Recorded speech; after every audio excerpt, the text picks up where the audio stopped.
1 ঘন্টার মহাপর্ব। জয় নেকলেস চুরি করে দীপার ব্যাগে রাখে। পুলিশ সেই নেকলেসটি খুঁজে পায়। এটা থেকে সবাই অবাক হয়। দীপা বোঝানোর চেষ্টা করে দীপা চুরি করেনি। সূর্য বোঝানোর চেষ্টা করে, কিন্তু পুলিশ মানতে চায় না। পুলিশ দীপাকে ধরে নিয়ে যায়। পুরো ঘটনা জানতে সম্পূর্ণ ভিডিওটি দেখুন। অলি সূর্যকে বলে, বাবা চারুর কি হয়েছে?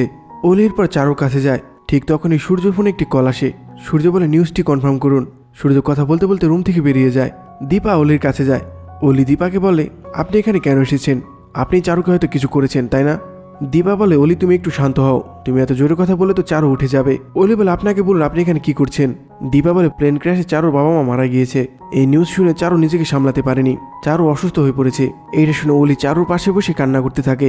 দীপা আবার বলে, অলি তুমি নিজেকে সামলাও। তুমিও যদি এরকম কান্না করো তাহলে চারুকে কে সামলাবে? তোমাকে এখন অনেক দায়িত্ব নিতে হবে। চারুকে তোমার সামলাতে হবে।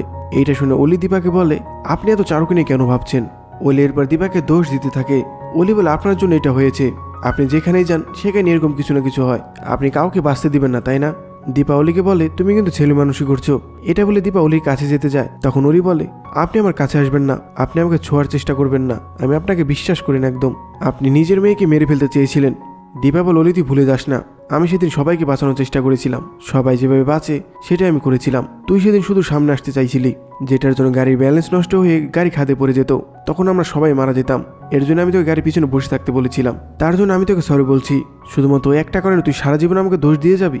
এখন তো বড় হয়েছিস, কোনটা ঠিক কোনটা বেঠিক সেটা বোঝার চেষ্টা করিস। তুই সেদিন ভয় পেয়েছিলি। আচ্ছা আমি কি ভয় পাইনি? তুই আমার দিকটা চিন্তা করে দেখলি না। তুই সহজ পথটা বেছে নিলি।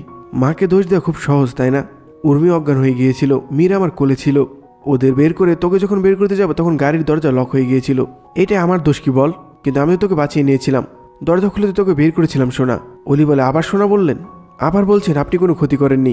সারা জীবনের জন্য যে আমার মনে একটা দাগ কেটে দিলেন সেটা আপনার চোখে পড়লো না? ওদের বাঁচাতে হবে এই অজুহাতে নিজেও গাড়ি থেকে নেমে গেলেন। কিন্তু আমি ঠিকই গাড়িতে আটকা পড়ে গেলাম। আমি তখন কতটুকুই ছিলাম। আমি জানি আপনি রূপার জন্য আমাকে মেরে ফেলতে চেয়েছিলেন। দীপা বলে, এটা তোর ভুল ধারণা। অলি বলে, আপনি চুপ করুন। এখন এসব কথা বলে আর কোনো লাভ নেই। আমরা এখন একটু ভালো আছি, আপনি আবার এসে আমাদের জীবন নষ্ট করছেন। একটু কি লজ্জা নেই আপনার? চলে যান আপনি আমাদের বাড়ি থেকে। তখনই সূর্য রুমের মধ্যে ঢুকে। সূর্য অলিকে বলে, তুমি কি ভুলে গিয়েছো কার সাথে কিভাবে কথা বলতে হয়? তুমি এখনই সরি বলো তোমার মাকে। অলি বলে, তোমরা যতবার ওনাকে আমার মা বলবে আমি ততবারে বলবো উনি আমার কেউ না। সূর্য বলে, তুমি কিন্তু তোমার লিমিট ক্রস করো না অলি। তখনই চারু ঘুম ভেঙে যায়। চারু আবার বাবা মা বলে চিৎকার করতে থাকে। দীপা অলিকে বলে, চারু ঘুমাচ্ছে অলি। চারুর মনের অবস্থা এমনিতে ভালো না, ওর উপরে তো অনেক স্ট্রেস গেছে। আমি চলে যাচ্ছি, তবু তুমি চিৎকার করো না। দীপা সূর্যকে বলে, চারুকে দেখবেন, ওর খেয়াল রাখবেন। এরপর চারু বাড়ি থেকে বেরিয়ে যায়। চারু রেস্টুরেন্টে গিয়ে আবার সোনার বলা কথাগুলো মনে করতে থাকে। দীপা এরপর কিচেন পরিষ্কার করতে থাকে। তখন বিক্রম এসে বলে, দিদিভাই তুমি এইসব কেন করছো? সাক্ষ্যদীপ বিক্রমকে বলে, ওনাকে ওনার কাজ করতে দিন। নন্দা বলে, তুমি আবার এইসব কেন শুরু করতে গেলে? তুমি তো মাত্রই আসলে। দীপা বলে, আমার কাজের মধ্যে থাকতে ভালো লাগে। চুলার মধ্যে দুধ বসানো ছিল।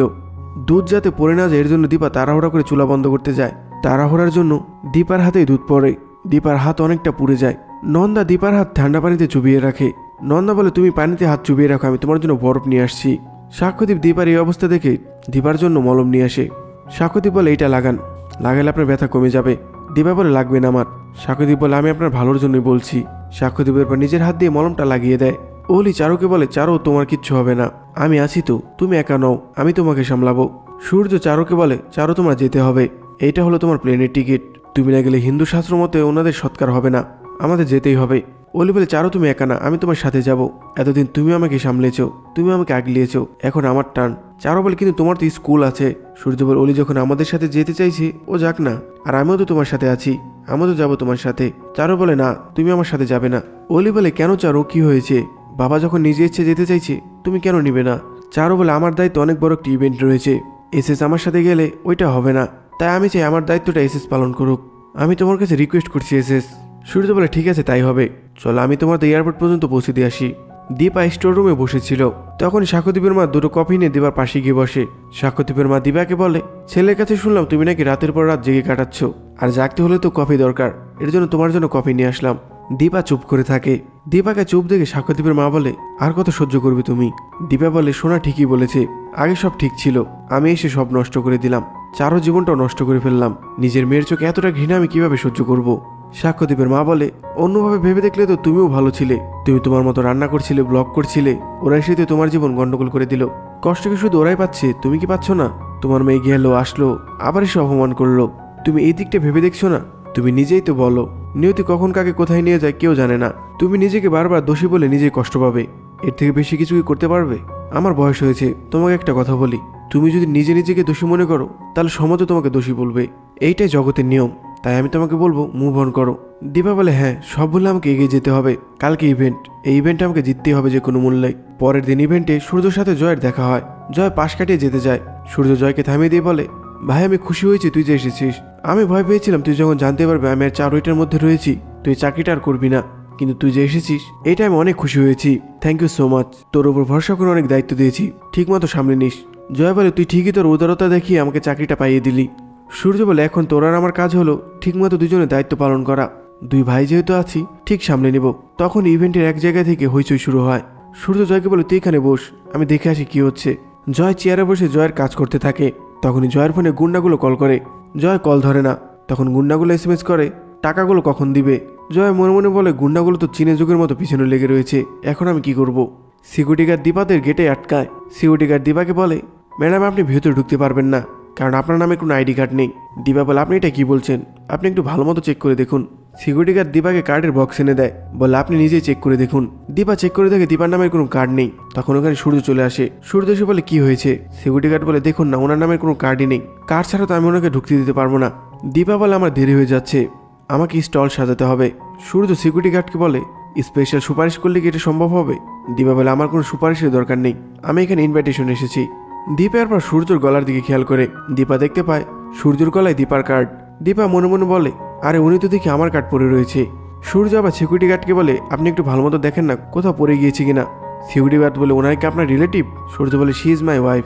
দীপা সূর্যের গলা থেকে আই কার্ডটি নিতে যায়। সূর্য ভাবে দীপা তার হাত ধরতে চেয়েছে, এর জন্য সূর্য দীপার হাত ধরে। সূর্য হাত ধরে পুরনো কথা চিন্তা করতে থাকে, কিন্তু দীপা হাত সরিয়ে নিয়ে সূর্য গলা থেকে আই কার্ডটি খুলে নেয়। এরপর সূর্যকে দেখায় কার্ডের ভিতরে দীপার নাম লেখা। সূর্য নামটা দেখে দীপাকে বলে, দীপা আমি খেয়াল করিনি, আসলে সেনগুপ্ত দেখেছি তাই সারনেম থেকে মনে করেছি এটা আমার ভুল হয়ে গিয়েছে। দীপা বলে, এর জন্য মেনে নিলাম, কিছু জিনিস নিজের হলেও টেনে ছিঁড়ে আলাদা করতে হয়। সূর্য আবার দীপাকে সরি বলে। দীপা বলে, ঠিক আছে। আচ্ছা চারুর কি অবস্থা? চারুকে এখন ঠিক আছে? সূর্য বলে, চারুর সাথে অলি গিয়েছে, ওরা হয়তো এতক্ষণ পৌঁছে গিয়েছে। দীপা বলে, চারুর সাথে আপনি কেন গেলেন না? চারু কি একা সব সামলাতে পারবে? সূর্য বলে, আমি যেতে চেয়েছিলাম, চারু যেতে বারণ করলো। চারু ইভেন্টের দায়িত্ব আমাকে দিয়ে গিয়েছে, তাই আজকের ইভেন্টের পুরো দায়িত্ব আমার উপর। দীপা বলে, আপনি কি চারু সব কথা শুনেন? আসলে অলি তো ছোট মানুষ, চারুকে এত কিছু একা সামলাতে পারবে? চারুর মনে অবস্থা ভালো না, এখন ওর পাশে থাকার জন্য ওর আপন মানুষের দরকার ছিল, ওর আপনার সঙ্গ দরকার ছিল ডাক্তারবাবু। সাক্ষ্যদীপ বলে, মিসেস সেনগুপ্ত আমাদের স্টলটি সাজাতে হবে। দীপা বলে, হ্যাঁ আমাদের এমনভাবে স্টলটি সাজাতে হবে যেন মানুষ আমাদের স্টল ছেড়ে অন্য কোনো স্টলে না যেতে পারে। দীপা এরপর সবাইকে নিয়ে ইভেন্টের ভিতরে ঢুকে। দীপা ভিতরে ঢুকে জয়কে দেখতে পায়। দীপা বলে, কাজ করছো ভাই? আমার বিশ্বাস তুমি এত বড় কাজ ঠিক মতো করতে পারবে, এরপর তুমি সবকিছু সামলে নেবে। অল দ্য বেস্ট, শুধু তুমি আমার উপর রাগ করে থেকো না প্লিজ।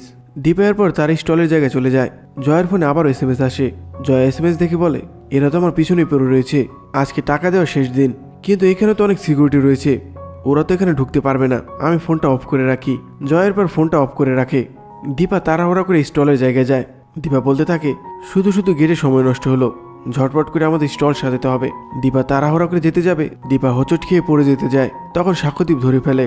এইটা সূর্য আর জয় দুজনই দেখতে পায়। সূর্য ওদের দিকে তাকিয়ে থাকে। জয় খেয়াল করে সূর্য ওদের দিকে তাকিয়ে রয়েছে। সাক্ষ্যদীপ দীপাকে বলে, আপনি ঠিক আছেন তো? দীপা বলে, হ্যাঁ স্যার আমি ঠিক আছি। কিন্তু দীপা আবার হাঁটতে যাবে, দীপা আবার পড়ে যেতে যায়। সাক্ষ্যদীপ আবার দীপাকে ধরে। সাক্ষ্যদীপ দীপাকে বলে, এই বলেন আপনি ঠিক আছেন? কোথায়, আপনি তো হাঁটতেই পারছেন না। সাক্ষ্যদীপের উপর একটা চেয়ার এনে দীপাকে বসায়। দীপা বলে, স্যার আমি ঠিক আছি। জয় সূর্যকে গিয়ে বলে, তুই দাদাই ঠিকই বলেছিস, আমি ম্যাচিওর হয়েছি, এখন তুইও ম্যাচিওর হয়ে ওঠ। দেখতেই তো পেলি বৌদিকে সামলানোর জন্য অন্য মানুষ রয়েছে, তুই নিজের কাজে মন দে। সাক্ষ্যদীপ আবার দীপাকে জিজ্ঞেস করে, আপনি ঠিক আছেন তো? দীপা আবার বলে, হ্যাঁ স্যার আমি ঠিক আছি। সূর্য শুধু ওদের দেখতে থাকে। তখন ইভেন্টের বাকি লোকগুলো সূর্যকে বলে, স্যার চারু ম্যাডাম কোথায়? স্পন্সরের সব গয়নাগুলো এসেছে, এত দামি দামি জিনিস আমরা কোথায় রাখবো? জয় বলে, আমি এটার দায়িত্বে রয়েছি। সূর্য বলে, হ্যাঁ আমরা এটার দায়িত্বে রয়েছি, আমরা এটা দেখছি। সূর্য জয়কে একটি চাবি দিয়ে বলে, এই নে ভাই, এটা লকারের চাবি, আমি অন্য কাউকে ভরসা পাচ্ছি না, তুই এই চাবিটা নিয়ে লকারটা খুলে গয়নাগুলো রেখে আয়। তখন দুইটা গুন্ডা ইভেন্টের ভিতরে ঢুকে। গুন্ডা দুইটা জয়কে খুঁজতে থাকে। জয় চাবি নিয়ে লকারের দিকে যায়। ওইদিকে সূর্য দীপাকে দেখে খাতার মধ্যে কিছু একটা লেখে। বিক্রম দীপাকে বলে, দিদি ভাই তোমার উঠতে হবে না, তুমি আমাদের বলো কি করতে হবে, আমরা বেস্ট ভাবে সেটা করব। দীপা বলে, আমাদের বেস্টই করতে হবে, আমাদের স্টল থেকে যেন মানুষ অন্য কোনো স্টলে না যেতে পারে। সাক্ষ্যদীপ দীপার পায়ে মলম লাগিয়ে দেয়। সূর্য দূরে দাঁড়িয়ে এইসব দেখতে থাকে। সাক্ষ্যদীপ দীপাকে বলে, জিততে হলে তাকে নিজেকে সুস্থ রাখতে হবে, তাই না? আচ্ছা, আমি জয়কে নিয়ে আসি এখন। দীপা বলে, হ্যাঁ, আপনি জয়কে নিয়ে আসুন। ও দেখুক আমরা ওর জন্য তৈরি রয়েছি। সাক্ষ্যদীপের পর জয়কে আনতে যায়। দীপা চেয়ার থেকে উঠতে যাবে, তখন একটি লোক এসে দীপাকে একটি পার্সেল দেয়, একটি চিঠি দেয়। দীপা বলে, এটা আবার কে দিয়ে গেল? দীপা খামটি খুলে দেখে একটি চিঠি রয়েছে। চিঠিতে লেখা রয়েছে, এখানে একটি আইস প্যাক রয়েছে আর ব্যথার ওষুধ রয়েছে, যেটা খেলে তোমার ভালো লাগবে। দীপা তাকিয়ে দেখে সামনে সূর্য দাঁড়িয়ে রয়েছে। দীপা বুঝতে পারে এটা সূর্য পাঠিয়েছে। সাক্ষ্যদীপ জয়কে আর তার মাকে ইভেন্টে নিয়ে আসে। তখন ওইখানে দীপার মা, কাকিয়া আর কাকাইও আসে। গেট দিয়ে ঢোকার সময় কাকিয়া জয়ের দিকে তাকিয়ে থাকে। এটা থেকে সাক্ষ্যদীপের মা কাকিয়াকে বলে, কি হলো, আপনি তাকিয়ে রয়েছেন কেন? কাকিয়া বলে, অদ্ভুত মহিলা তো আপনি। দীপার মা কাকিয়াকে ভিতরে নিয়ে যায়। জয় সবগুলো গয়না ঠিকমতো সাজিয়ে রাখে। সূর্য দীপার স্টলের দিকে তাকিয়ে দীপাকে খুঁজতে থাকে, কিন্তু সূর্য দীপাকে দেখতে পায় না। সূর্য মনে মনে বলে, কিছুই তো দেখতে পাচ্ছি না, আইস প্যাকটা লাগালো কিনা সেটাও তো জানতে পারছি না। সূর্য দীপাকে না দেখতে পেয়ে দীপার স্টলের সামনে যায়। এরপর দীপার সামনে গিয়ে দাঁড়ায়। সূর্য দীপাকে একটি অল দ্য বেস্ট লেখা ব্রেসলেট দেয়। দীপা ব্রেসলেটটি নিয়ে হাতে পড়ে। তখন ওখানে কাকিয়া, কাকাই আর দীপার মা চলে আসে। সাক্ষ্যদীপ আর জয়ও চলে আসে। সবাই সবাইকে দেখে চুপ করে যায়। সাক্ষ্যদীপ মনে মনে বলে, সবাই একসাথে এসে জড়ো হয়েছে, যে কোনো সময় একটা গন্ডগোল হতে পারে, আমাকে কিছু একটা করতে হবে। সাক্ষ্যদীপ জয়কে বলে, এদিকে অনেক মানুষ রয়েছে, চল আমরা ওইদিকে যাই, ওইদিকে গেলে তোমার ভালো লাগবে। সাক্ষ্যদীপ জয়কে নিয়ে অন্যদিকে যায়। কাকিয়া সূর্যকে বলে, তুমি এখানে কি করছো? চারুর এত বড় একটা বিপদ হয়েছে, তুমি ভুলে যেও না অলি তোমার মেয়ে ওর সাথে রয়েছে। দীপার মা আশেপাশে এতগুলো খাবার দেখে খুশি হয়ে যায়। দীপার মা বলে, বাবা দীপা, এতগুলো খাবার? দীপা জিজ্ঞেস করে, উর্মি আসেনি? কাকাই বলে, উর্মি বলে উর্মি নাকি কি কাজ পড়ে গিয়েছে, কাজটা শেষ হলেই উর্মিও চলে আসবে। তখনই সূর্যর ফোনে অলি কল করে। সূর্য অলির সাথে কথা বলতে থাকে। ওইদিকে দীপা মানুষদের বলতে থাকে, আপনারা আমাদের খাবার ট্রাই করতে পারেন। অলি সূর্যকে বলে, ওইটা কার গলা বাবা? সূর্য বলে, এখানে অনেক মানুষ রয়েছে, তাদের কথাই তুমি শুনতে পেয়েছো। অলি বলে, বাবা তুমি মার কাছে যাওনি তো? সূর্য বলে, আমি ইভেন্টের জায়গায় রয়েছি, তুমি চারুর খেয়াল রেখো। অলি বলে, আমি চারুকে একা সামলাতে পারবো না, তুমি ইভেন্ট তাড়াতাড়ি শেষ করে এখানে চলে এসো। সূর্য বলে, তুমি নিজে একটু শান্ত হও, আমি যত তাড়াতাড়ি পারি আমি আসছি। কাকিয়া বলতে থাকে, অলি এখান থেকে দূরে থাকাই ভালো। কাকিয়া দীপাকে বলে, দীপা তুমি তো চারুর ব্যাপারে সবই জানো, সূর্যর এখন এখানে থাকা একদমই ঠিক না। দীপা বলে, কাকিয়া তুমি আমাকে এরকম করে বলছো, আমি তো ওনাকে আসতে বলিনি, উনি নিজে ইচ্ছা এখানে এসেছেন। কাকিয়া বলে, আমি শুধু তোমাকে সাবধান করে দিলাম। দীপা বলে, এসব কথা পরে হবে, আগে বলো তোমরা কি খাবে। কাকাকে দীপা বলে, তোমার তো ডাবের পুডিং পছন্দ, আমি তোমাকে ডাবের পুডিং দিচ্ছি। কাকাই বলে, দীপা আগের মতোই রয়েছে, একটুও বদলায়নি। দীপার মা বলে, হ্যাঁ রে, ওনাকে যেটা দিবি সেটা আমাকেও দিস, আমিও খাবো। এটা শুনে সাক্ষ্যদীপের মা বলে, না না, আমি আগে এসেছি, আমি আগে খাবো। দীপার মা সাক্ষ্যদীপের মায়ের পর ঝগড়া করতে থাকে। সাক্ষ্যদীপ জয়কে অনুষ্ঠানের জায়গায় নিয়ে যায়। দুইজনই মঞ্চের সামনে গিয়ে বসে। সাক্ষ্যদীপ জয়কে বসিয়ে রেখে ওখান থেকে চলে যায়। সূর্য জয়কে একা বসে থাকতে দেখে বলে, কি হলো, জয় একা বসে রয়েছে কেন? ওর বাবা কোথায়? গুন্ডাগুলো জয়কে ধরে ফেলে। গুন্ডাগুলো জয়কে বলে, আজকে তোর টাকা দেওয়ার কথা, তুই আমাদের টাকা না দিয়ে এখানে এসে লুকিয়ে রয়েছিস, আবার ফোন বন্ধ করে রেখেছিস, এর ফল তো তোর ফ্যামিলিকে ভোগ করতে হবে। গুন্ডাগুলো জয়কে মারে আর বলে, এখন যদি তোর ছেলে স্কুল থেকে বাড়িতে না ফিরে তুই কি করবি? জয় গুন্ডাদের কাছে হাত জোর করে বলে, দীপকে তোমরা কিছু করো না, আমি তোমাদের টাকা দিয়ে দেব। তখন একটি গুন্ডা জয়কে বলে, তোর কাছে তো ওখানকার চাবি রয়েছে, ওইখান থেকে একটি নেকলেস আমাদের দিয়ে দে, তাহলে তো সব প্রবলেম সলভ হয়ে যায়। দেখ, এই সুযোগ কিন্তু তুই আর পাবি না। তখন ওখানে দুইটা পুলিশ চলে আসে। গুন্ডাগুলো পুলিশকে দেখে পালিয়ে যায়। জয় একা একা বলতে থাকে, এখন আমি কি করব? সূর্য জয়ীর জন্য জুস নিয়ে যায়। সূর্য জয়ীকে বলে, এই জুসটা খেয়ে নাও জয়ীমা। সূর্যর গলা শুনে জয় উঠে পড়ে। জয়ী রেগে গিয়ে বলে, আপনাকে আমার কেয়ারে নিতে কে বলেছে? আপনি বারবার কেন জয়ীমা জয়ীমা বলেন? সবাই সূর্যের দিকে তাকিয়ে থাকে। তখন এখানে সাক্ষ্যদীপ চলে আসে। সাক্ষ্যদীপ জয়কে বলে, কি হয়েছে? জয় বলে, আমাকে বাড়ি নিয়ে চলো পাপা। সাক্ষ্যদীপের পর জয়কে নিয়ে যায়। দীপাও দেখতে পায় সাক্ষ্যদীপ জয়কে নিয়ে যাচ্ছে। দীপা কথা বলতে যাবে, তখনই দীপার মা দীপাকে বলে, এই দীপা আমাকে খেতে দে। সাক্ষ্যদীপের মা আবার বলে, আমি আগে এসেছি, আমাকে আগে খেতে দাও। দীপা এবার রেগে গিয়ে বলে, তোমরা এরকম ঝগড়া করলে আমি কাউকে খেতে দিতে পারবো না। দীপা মনে মনে বলে, কেন জানি মেয়েটার সাথে আমার কথা হয় না। দীপা এরপর সবাইকে খেতে দেয়। ওইদিকে জয় বলতে থাকে, এখন আমি কি করব? আচ্ছা, দীপের স্কুলের প্রিন্সিপালকে ফোন করে দেখি।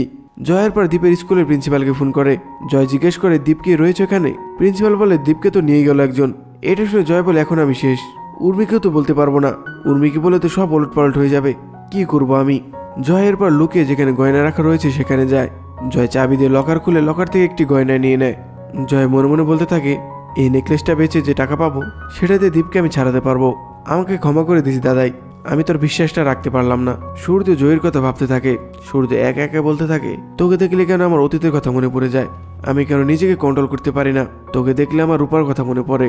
তখনই চারু সূর্যকে কল করে।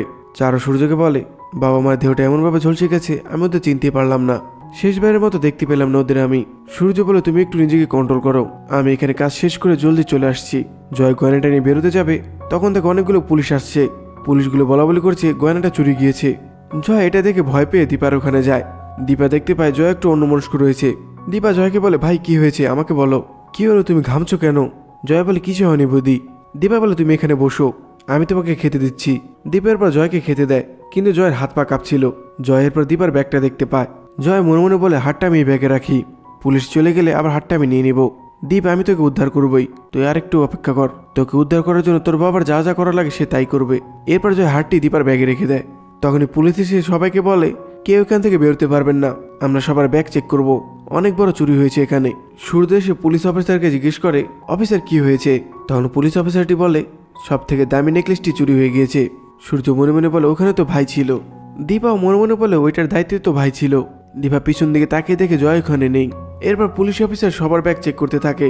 পুলিশ অফিসার আবার বলে, যতক্ষণ পর্যন্ত হাতটি না পাওয়া যাবে সব স্টোর বন্ধ থাকবে, কেউ ওখান থেকে নড়তে পারবেন না। দীপা মনে মনে বলে, অনেকগুলো মানুষের ভবিষ্যৎ এটার সাথে জড়িয়ে রয়েছে, হাতটা যেন পেয়ে যায় ঠাকুর।